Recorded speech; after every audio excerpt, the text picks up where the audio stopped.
Hello friends, स्वागत है आपका अपने चैनल हिस्ट्री हाईलाइट में। फ्रेंड्स, अगर आपका यूजीसी नेट का एग्ज़ाम है, आपका सब्जेक्ट तो बहुत अच्छे से तैयार है, लेकिन फर्स्ट पेपर आपका अच्छे से नहीं तैयार है और आप समझ नहीं पा रहे हैं कि अब आखिरी समय में बचे हुए 2 4 5 दिन में कैसे तैयारी करें, है ना। हिस्ट्री के स्टूडेंट्स का 28 तारीख को एग्ज़ाम है। उनको समझ में नहीं आ रहा है कि आखिरी के बचे 5 दिनों में फर्स्ट पेपर कैसे अच्छे से तैयार करें कि उसमें हम अच्छा स्कोर कर सकें। तो फ्रेंड्स, ये वीडियो आपके लिए है, बने रहिए आज के इस वीडियो में। हम लास्ट 5 डेज के लिए स्ट्रेटजी की बात करेंगे। सबसे पहले स्ट्रेटजी तो अब ये होनी चाहिए कि सेकंड पेपर अब आप बिल्कुल भी ना पढ़ें। ऐसा मैं इसलिए कह रही हूँ क्योंकि सेकंड पेपर का सिलेबस काफ़ी बड़ा होता है, तो आप 5 दिन में तो आप सिलेबस इतनी जल्दी नहीं कवर कर पाएंगे। दूसरी चीज़ ये कि आपको जो सब्जेक्ट होता है उसको काफ़ी गहराई से पढ़ना होता है, क्योंकि यूजीसी नेट सब्जेक्ट के क्वेश्चन काफ़ी कॉन्सेप्ट बेस काफ़ी गहराई से पूछता है। तो ये आपको ऐसी तैयारी 5 दिन में होना तो बहुत ही मुश्किल है।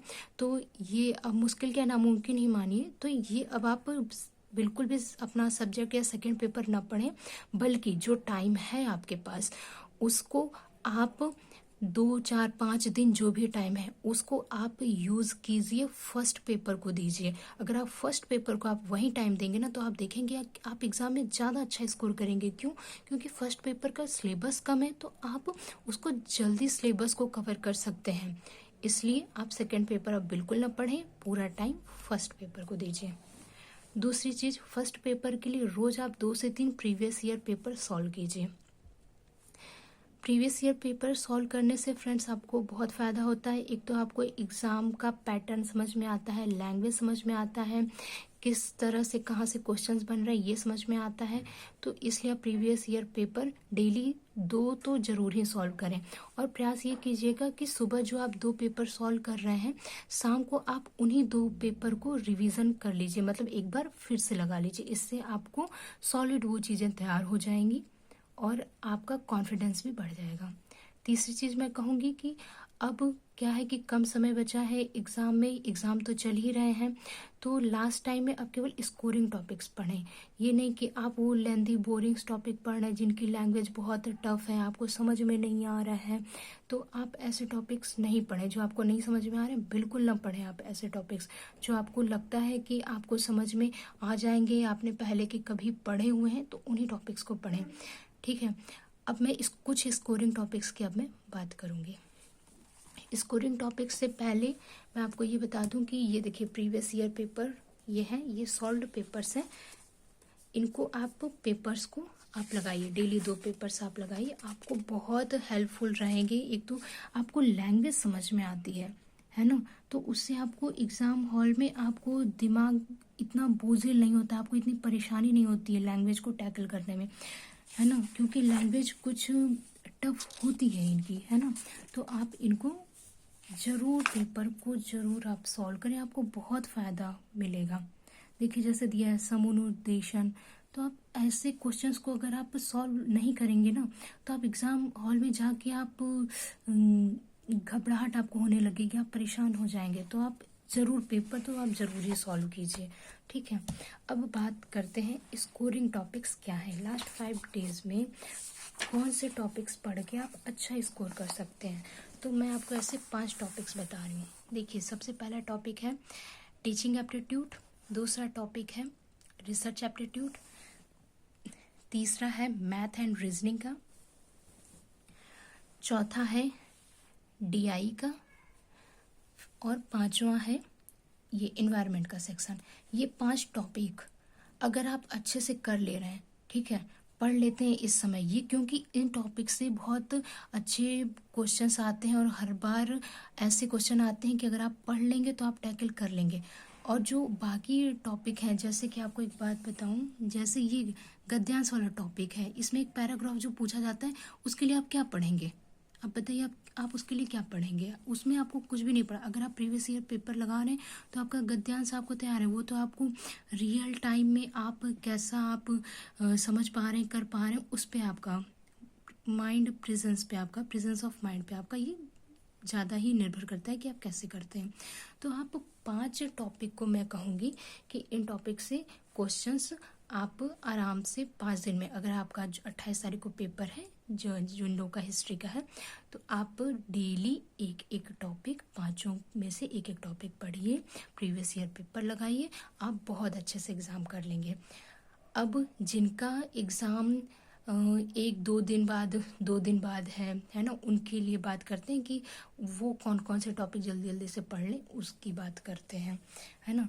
तो टीचिंग एप्टीट्यूड में अगर बात करूं कि कौन से टॉपिक आप पढ़ सकते हैं लास्ट टाइम में, तो देखिए अगर आपने पहले से पढ़ा है टीचिंग एप्टीट्यूड कभी भी, तो आप तो पढ़ लीजिए। जैसे अगर आपने बीएड किया हुआ है या आपने बुक लेके ही आपने अगर पहले से पढ़ा हुआ है, नेट की फर्स्ट पेपर की बुक लेके ही पढ़ा हुआ है, तो भी आप पढ़ सकते हैं। लेकिन अगर आपने नहीं पढ़ा है, तो ये 3 ऐसे टॉपिक हैं जिनको आपको ज़रूर पढ़ना चाहिए।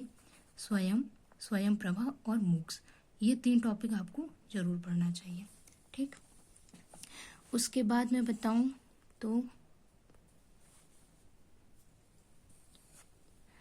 मैथ और रीजनिंग के क्वेश्चन आपको ज़रूर करने चाहिए। इसलिए करने चाहिए क्योंकि मैथ रीजनिंग के क्वेश्चन अगर आपने तैयार कर लिए हैं, बाकी ये जो आपके रिसर्च और ये टीचिंग एप्टीट्यूड वाले जो ये क्वेश्चंस होते हैं, इन क्वेश्चंस में क्या होता है कि जो ऑप्शन होते हैं ना, वो बहुत कंफ्यूजिंग टाइप के ऑप्शन होते हैं। तो उनको शायद आप टैकल अगर करें, पता नहीं आप उतना सही, शायद उतनी संभावना नहीं रहती कि आपका सही हो भी सकता है, नहीं भी हो सकता है, क्योंकि हर ऑप्शन ही लगता है कि सही है ना। तो ये इनके टॉपिक्स अगर आप लास्ट टाइम मतलब पढ़ रहे हैं, तो उतने आपको 100% आप कंफर्म नहीं रहते हैं कि मेरा सही है। लेकिन अगर आप मैथ और रीजनिंग के टॉपिक अगर आपने पढ़े हैं, ठीक है, आपको ज़्यादा से ज़्यादा अगर आप लग के पढ़ते हैं, आपको 1 दिन लगेगा। आप मैथ रीजनिंग, क्योंकि आपका ये 5 क्वेश्चन आते हैं, 10 नंबर का आता है, 10 नंबर कम नहीं होता है ना। तो अगर आप ये पढ़ते हैं, और इसमें क्या है कि आपको श्योर भी आपको रहेंगे कि मेरा 100% सही है, इसमें आपको 100% स्कोरिंग है ये, तो इस टॉपिक को आप जरूर पढ़ें।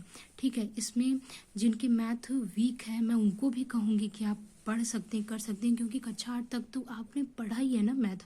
तो ये बहुत ही इजी टॉपिक्स हैं। अगर आपको लगता है आपको बिल्कुल नहीं आता है, तो भी मैं कहूँगी डरिए नहीं, एक बार हिम्मत करके पढ़ के देखिए, आप 100% कर लेंगे और स्कोरिंग टॉपिक है, आप बहुत अच्छे से कर पाएंगे। तो आप इस टॉपिक को ज़रूर देख लीजिए। ठीक, इसके बाद बात करते हैं रिसर्च एप्टीट्यूड की। रिसर्च एप्टीट्यूड में क्या है कि आपको याद होगा कि जब आप एमए कर रहे होंगे, तो आपके एक पेपर रहा होगा आपके सब्जेक्ट में रिसर्च का, अगर रहा हो तो आप एक बार इसको ज़रूर पढ़ लीजिएगा। ऐसे ही रैंडमली ऐसे ही पढ़ लीजिएगा, ज़्यादा परेशानी की बात नहीं है। अगर आप ऐसे ही एक बार पढ़ लेंगे, अगर एमए में आपका रहा हो, तो एक बार आप ज़रूर पढ़ लीजिएगा, तो इससे आप क्वेश्चंस आप आराम से कर ले जाएंगे। चौथे टॉपिक की बात करते हैं, ये है डीआई। फ्रेंड्स, डीआई का क्वेश्चन भी एकदम मैथ की तरह होता है। अगर आप इसको आप टाइम देंगे तो आपको बिल्कुल भी पछतावा नहीं होगा, क्योंकि इसमें आपका 100%, अगर आपने टाइम दिया तो 100% आप इसको सही कर लेंगे। और इसमें भी ये गलत क्वेश्चन होने की संभावना बिल्कुल नहीं होगी। आपको ये नहीं इंतज़ार रहेगा कि जब आंसर की आएगी तो पता नहीं ये मेरा सही होगा या नहीं होगा। अगर आप कर पढ़ के जाते हैं और डेली अगर आप 2 घंटे भी देंगे ना, तो आपका ये डीआई तैयार हो जाएगा, है ना। अगर आप 3 दिन, केवल 3 दिन आप डेली 2 घंटे दे देंगे, 2 घंटे भी नहीं, 1 घंटा भी आप दे देंगे ना डेली 3 दिन तक लगातार, तो आपका डीआई तैयार हो जाएगा। आप अच्छे से कर पाएंगे, और ये स्कोरिंग टॉपिक है, आप इसको ज़रूर कर लीजिए। फिर मैं 5वें टॉपिक की बात करूँगी, ये है इन्वायरमेंट का सेक्शन। इन्वायरमेंट के सेक्शन देखिए, संपोषणीय विकास से हर बार क्वेश्चन आता है। ये बहुत ज़्यादा इम्पोर्टेंट टॉपिक है, बहुत बहुत बहुत ज़्यादा इम्पोर्टेंट टॉपिक है। इससे आपको क्वेश्चन रखा मिलेगा ही मिलेगा एग्ज़ाम हॉल में, तो आप इसको ज़रूर से आप इस टॉपिक को कीजिए। ठीक है, इसके बाद इसमें जो और टॉपिक है मानव और पर्यावरण, इसमें देखिए पर्यावरण पे मानव क्या प्रभाव डाल रहा है, पर्यावरण मानव पे क्या प्रभाव डाल, ऐसे टॉपिक है तो ये समझने वाले हैं।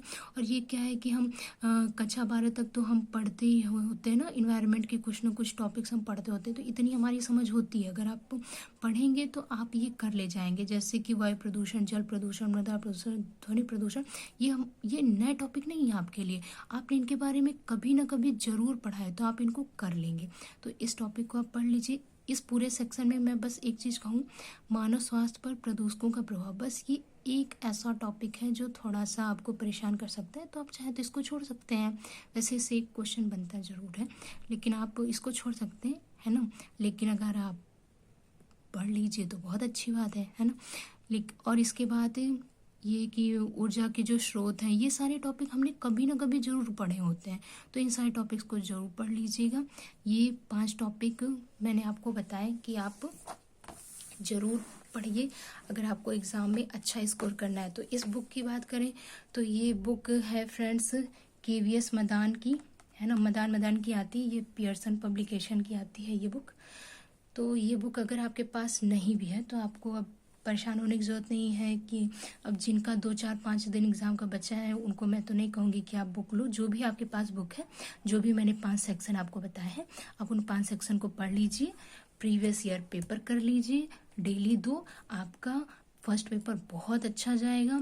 आपको लगेगा कि आपने 5 दिन में ही काफ़ी अच्छी तैयारी कर ली है, और आप, मैं 100% कह रही हूँ, बहुत अच्छा स्कोर करेंगे आप एग्ज़ाम में। तो फ्रेंड्स, हो गया ये आज का वीडियो। अगर आपको वीडियो हेल्पफुल लगी हो और मेरा प्रयास आपको अच्छा लगा हो तो प्लीज़ मेरे चैनल को सब्सक्राइब कीजिए, वीडियो को लाइक कीजिए, शेयर कीजिए। पूरा वीडियो देखने के लिए आपका बहुत बहुत धन्यवाद।